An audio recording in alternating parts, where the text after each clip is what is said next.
હવે સ્વાધ્યાય 5.3 દાખલા નંબર 7 તો જે સમાંતર શ્રેણીમાં d બરાબર 7 છે 22મું પદ એટલે કામ કરીએ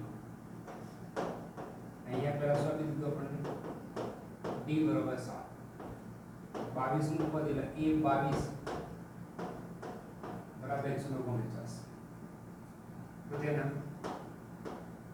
22 પદોનો સરવાળો છે S22 આપણે શોધવાનું. ઓકે, તો 22 પદોનો સરવાળો શોધવાનો છે કે જેમાં મને 22નું પદ આપી દીધું છે એટલે છેલ્લું પદ મને આપી દીધું છે એટલે Sn = n/2 a + h નો ઉપયોગ કરીશ. ઓકે, આપણી પાસે l છે n બરાબર 22 છે n બરાબર 22 છે a નથી a શોધવા માટે આનો જ ઉપયોગ કરીશ. આપણને ખ્યાલ છે કે n = a + n - 1d તો ડાયરેક્ટ લખી શકાય કે a22 = a + 21d આવું ડાયરેક્ટ લખી શકાય. આપણી પાસે a22 બરાબર 149 છે એ શોધવાનો છે d બરાબર 7 છે 149 a 147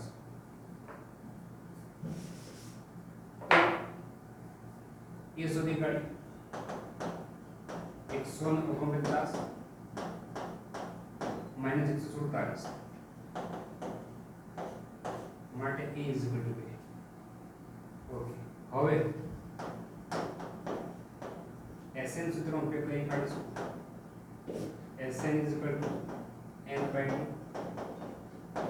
a + n બરાબર 22 n બરાબર 22 ભાગ્યા 2 a બરાબર 2 સુધી l બરાબર છેલ્લું પદ એટલે a22 કે જે 149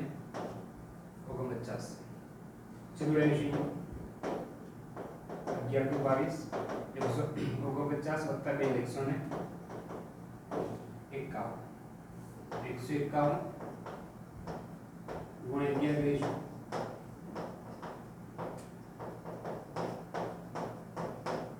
1661 આપણો જવાબ થશે. તો દાખલો પતિ જોઈ શકાય સિમ્પલ છે. તે પ્રમાણે આગળથી એક્ઝામ્પલ નંબર 1 તો સમાંતર શ્રેણીમાં બીજું પદ અને ત્રીજું પદ અનુક્રમે 14 અને 18 છે. તો જો અહીંયા બીજું પદ એટલે a2 અને ત્રીજું પદ એટલે a3.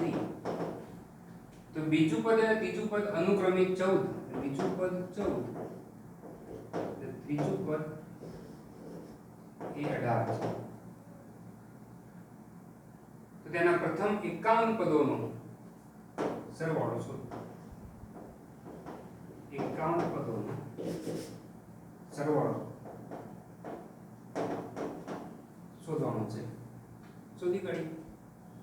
જો આપણે બે પદ આપી દીધેલા છે તો ભૂતકાળમાં ચર્ચા કરી ગયા હતા a2 બરાબર a + 1d એટલે a + d બરાબર 114 થાય. a3 બરાબર a + 2d બરાબર 18 થાય. તો બે સમીકરણ થાય. બે સમીકરણ કેવા પડે એક એ રીત છે. બીજા આપણે બીજું સૂત્ર પણ જોઈએ. d = બે પદ આપી દીધા ને તો ત્રીજા પદમાંથી બીજું પદ માઈનસ કરી નાખીએ a3 - a2 upon 3 - 2. ઓકે, આપણે આ પ્રકારનું સૂત્ર જોઈ ગયેલા છે.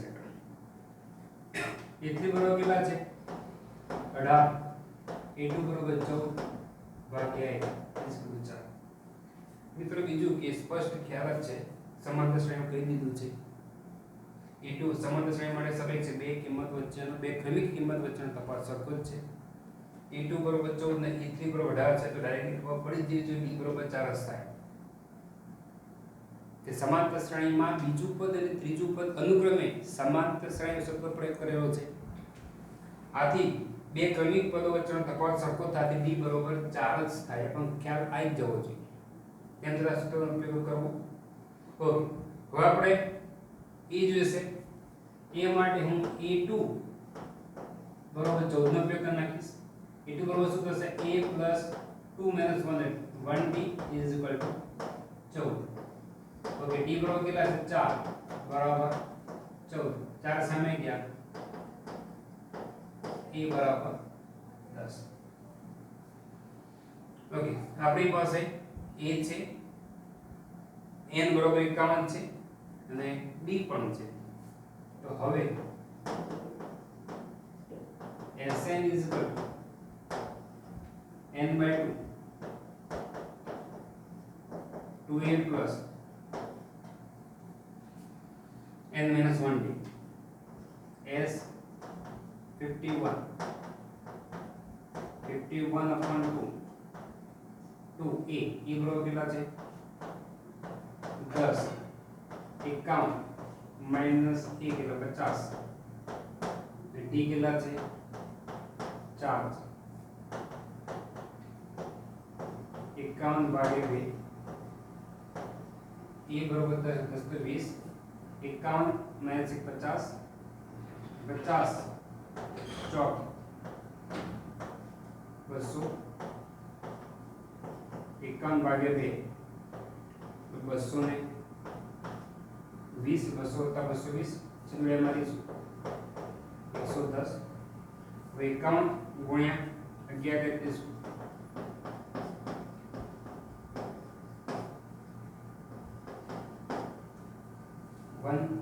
561 0 આ પ્રમાણે થાય જોઈ શકાય છે દાખલો 8મો બેઝિક છે હવે એક્ઝામ્પલ તરફ જઈએ એક્ઝામ્પલ નંબર 9 સમાંતર શ્રેણીના પ્રથમ 7 પદોનો સરવાળો 49 છે તો જો 7 પદોનો સરવાળો તેને કહેવાય છે કે જે 49 આપી દીધેલો છે તથા 17 પદોનો સરવાળો 289 છે તો તેના પ્રથમ n પદોનો સરવાળો શોધવાનો છે એક સિમ્પલ કોમન સેન્સ ઉપયોગ કરીને તે ખ્યાલ રાખજો 7મું પદ એટલે 7 નો વર્ગ 49 છે s 17 તો 17 નો વર્ગ 289 છે તો sn શું આવે સબ એક છે n2 આવે n2 આપણો જવાબ થાય પણ આપણે જવાબ લઈશું કે લઈશું પહેલા sn ના સૂત્રનો ઉપયોગ કરી નાખીશું sn n by 2 2a plus n minus 1 okay પહેલા આપણે n 7 લઈશું s7 7 upon 2 2a 7 minus 1 into d okay s7 કે જે આપણી પાસે 49 છે 7 ભાગ્યા 2 2a 7 minus 1 એટલે 6d ઓકે આ ભાગમાંથી 2 કોમન આવે છે 2 કોમન કાઢી તો થશે શું a plus 3d અને જે 2 કોમન આવે છેદના 2 સાથે ઉડી જશે ઓકે હવે 7 ને છેદમાં જવા દઈએ આ ભાગ હું પહેલા લખું છું a plus 3d 49 ભાગ્યા 7 એટલે 7 થશે આને કહીએ પરિણામ નંબર 1 વાના સૂત્રમાં આપણે n બરાબર 17 લઈએ તો n બરાબર ડાયરેક્ટ જ n બરાબર 17 લઈ લઈએ 17 ભાગ્યા 2 2a 17 minus 1 16d s 17 ની કિંમત આપણી પાસે કેટલી છે 289 17 એક કામ કરે આમાંથી 2 કોમન કાઢી થશે શું a 2 કોમન કાઢે a plus 8d અને 2 કોમન કાઢે છેદમાં ઉડી ગયા ઓકે હવે 17 છે જેને સામે જોવા દઈએ એટલે 289 ના આપણને જશે આ બાજુ પેલા લખું છું a plus 8d is equal to 289 upon 70 is equal to 70.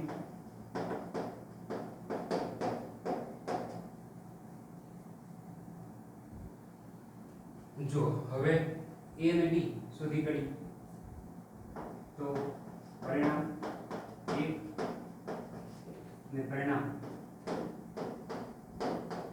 2 ને ઉકેલતા પરિણામ 2 પહેલા લખું છું a plus 8d is equal to 70. પરિણામ નંબર 1 પછી લખું છું is equal to 7. નિશાની ચેન્જ કરવું પડશે. આગળના ચેપ્ટરમાં જોઈ ગયા છે ઉકેલવાની રીત. 8 minus 3 એટલે 5d, 17 minus 7 એટલે 10 માટે d બરોબર 2. આ d બરોબર 2 ને કોઈ એક સમીકરણ મૂકી દઈએ ને હું પરિણામ 1 માં મૂકતા પરિણામ 1 કયું છે a plus 3d is equal to 7. d square કેટલા છે 2 તો એ 2 મૂકી દઈએ. 3 into 2 is equal to 7. a plus 6 is equal to 7. 6 સામે જશે. a is equal to 7 and 6 is equal to 1 થશે. ઓકે, હવે આપણે Sn શોધવાનો છે. Sn સૂત્ર Sn is equal to n by 2 2a plus n minus 1d. કિંમત મૂકી દઈએ. n તો એમની એમ જ રહેશે. Okay, a is equal to 1 છે, અહીંયા 1 મૂકી દઈએ તો 2 કા 2. n તો આપણે શોધવાનો છે, સોરી n તો એમની એમ જ રહેશે. b is equal to 2 છે. સાદું આપી દઈએ n upon 2 2 plus કૌંસ છૂટો પાડી દઈએ અને 2 સાથે ગુણી દઈએ 2n minus 2 2 કટ થશે. n by 2 into 2n 2 2 cut આથી Sn is equal to n square. મેં પહેલા જ કીધું હતું કે Sn બરોબર n square થશે. એની પરથી જ ખ્યાલ આવે. S7 7 નો સ્ક્વેર 50 છે. S17 તો 17 નો સ્ક્વેર 289 છે. હવે Sn શોધવાનું કીધા છે. Sn પર n સ્ક્વેર સભે ચાર કિંમતનો સ્ક્વેર જ આવે છે. આનો સ્ક્વેર છે, આનો સ્ક્વેર, તો આનો જવાબ શું આવે? n સ્ક્વેર તો જવાબ આવે. આ દાખલો સમીકરણ ઉકેલવાનો સિમ્પલ સારો છે અને રકમ પરથી પણ જવાબ ખ્યાલ આવી જવો જોઈએ. આ પ્રમાણે થોડો લોજિક કરો તો જોઈ શકાય છે દાખલા ઈઝી છે. તો બીજા દાખલા એક્ઝામ્પલ જોઈશું નેક્સ્ટ લેક્ચરમાં. Thank you.